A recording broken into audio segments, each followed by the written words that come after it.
Today's show is sponsored by Squarespace, the #1 online website platform to help you turn that side hustle into a reality. Today I'm going to give you 5 watch buying regrets that you can thank me for later. Let's get into it!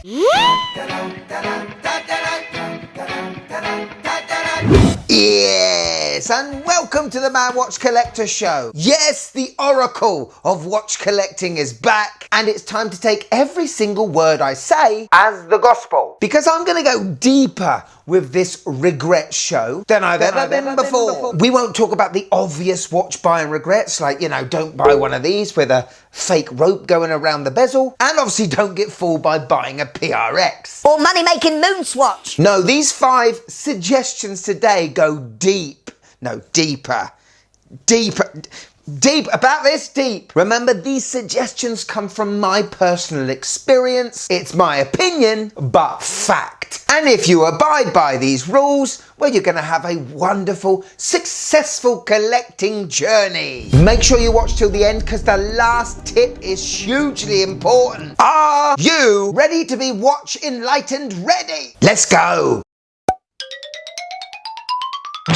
Now, the first one is very important for anyone out there that are right on the fringes, right at the start of your watch journey, and that is, don't do it! Buying your first proper watch, one that's at a price that your partner would be a little bit peed off with. If you buy that watch, you're on the road to spending city, my friend. You will be on this watch fishing rod for eternity. And sooner or later, you will not only be watching these YouTube shows like it's, the news. You'll be thinking about watches when the wife is trying to tell you something important. Sooner or later, from that initial first purchase, you will be absolutely consumed. And after buying your first watch, 2 weeks later and you're on your 10th one. Anyway, fair warning, wristwatch collecting is strange. Because where one day you could be comparing prices of 2 loaves of bread and being annoyed at the 45 pence difference, to the next day where you're justifying spending 2.5 grand on something that just tells the time. If you don't want to fall down this financial rabbit hole, stop this show now. But if you want to keep going, you can have a wonderful time.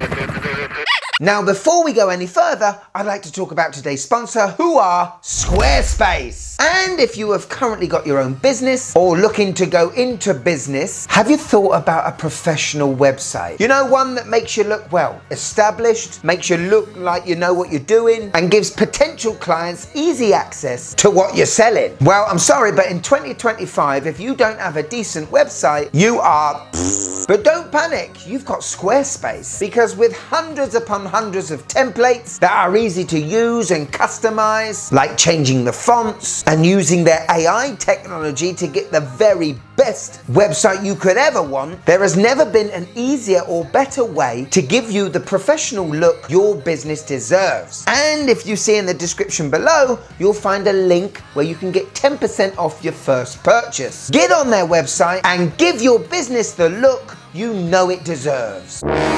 Now, here's something I have never really said before, but if you're gonna buy a watch, make sure it's one you could see yourself wearing every day. Now, I'm a sporty dude, I'm in a sporty job, and I feel there's no need in my life for a dress watch. The elegance, the simplicity, the fragility. The really tiny handset. It's not me. And even if I have a fixation with a particular watch, pull yourself back from the PC screen and ask yourself, would I wear that every day? Because if the answer is no, well, it'll give you a reason not to wear it, and sooner or later you'll find out 2-3 months down the line you haven't worn it at all, and therefore wasted valuable money on a watch you could be wearing right now. Number 3, don't buy a smartwatch. Now, yes, well played, they do a wonderful thing of keeping us connected to our phones and making sure we're fit and healthy. But guess what? We survived in the 90s without them. You do not need to be hooked up to the World Wide Web and have your heart monitored 24 hours of the day. You don't need to see text messages straight away either. And you don't need to know what spam emails you're getting from the local wood paneling company. Smartwatches has crept into our society, so much so it's really taken us away from basic human contact. One little And even if you're discussing or in mid-conversation with a fellow human, there's a part of you that desperately wants to look down just to see if it's something important. You've lost your respect from your fellow man, and all you've done is found out that Domino's are selling half-price pepperoni pizzas on Tuesday. It could be a little bracelet or a little finger ring, something that's not going to pull you away from human contact or socializing. Do yourself a favor to your fellow man, put the smartwatch down, unless you have a serious health issue. Could you just click that like button, please? It really helps the channel. Thank you. Don't buy a Stopgap watch. What the heck's one of them? Right, you've seen the watch you want, and the long road to saving begins, scrimping every single penny to get that truly desired watch. But on that road, to make life a little less boring, you decide to spend your money on a watch that may not be a lot of money, but it eases the tension in that long road to desire watch. Now, even though it might be a good idea at the time, chances are you're not going to keep that watch you've just bought. It won't get worn, but you've depleted your funds for your desired watch. And I see that time and time and time again where people just lose patience. All you've done there is make the long road to the desired watch that little bit longer. And compound that with more Stopgap watches, well, the road is longer than a long man's long bit. Show some grit, show some staying power. Don't buy a Stopgap watch. Another thing I see all the time, the scratch the itch watch. Now let's say you really want an Omega Speedmaster, the Moon watch, the icon. It's a watch you hopefully will get in the future, but are not financially in the right place at the minute to be thinking of spending, what are they now, $6,000? Anyway, in your head, to scratch the itch, you buy, I don't know, a Pagani. Look at that. Yeah. Or even worse, a moon swatch. You may even do a Bull of a Lunar Pilot. They're pretty cool, but none of these watches are ever going to do it for you. You know why? Because it ain't an Omega Moon watch. Scratch the itch watches are just as bad as Stopgap watches. They stop you from getting anywhere near that final watch purchase. And yes, it may get so itchy that you just need to scratch it, but put some ointment on it. Take your mind away from trying to scratch the itch, okay? Because it's only going to leave a scar in the pocket. Hello. Right, my last tip of today's show. Don't buy a watch if you're too nervous to wear it.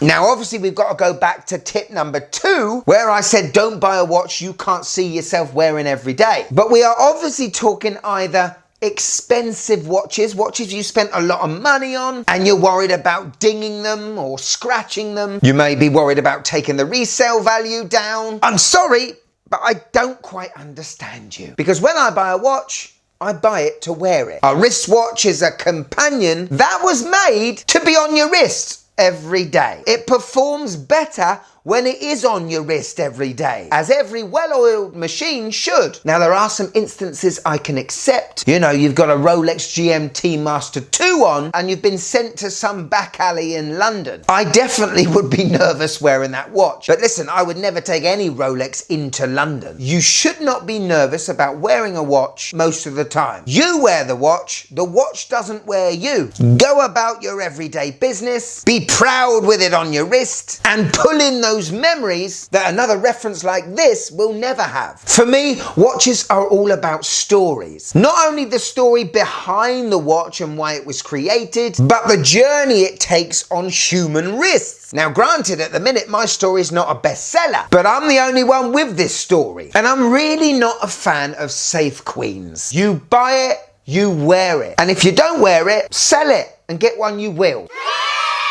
So there we go, more tips on watches you will regret buying sooner or later. If you've got any tips on watch buying regrets, stick it in the comments below. You're the most valuable part of these shows. At the end of the day, you gotta get what you love, haven't you? And if you make a few mistakes along the way, well, that's just called experience. As long as you haven't hurt anyone in the process. To all of you guys that have watched till the end, thank you so much. If you want to show a bit more support to the Mad Watch Collector channel, we got a Patreon now. See the shows early. Blooper reels, behind the scenes content, private group chat, and get your name credited at the end of every show like this lovely lot.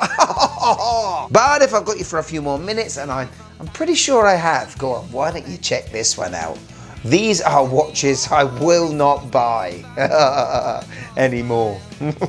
Go on, click it, you'll love it. It's great, it's great. It keeps you on that algorithm, what do they call it? Journey with me. Come on, click it, click it.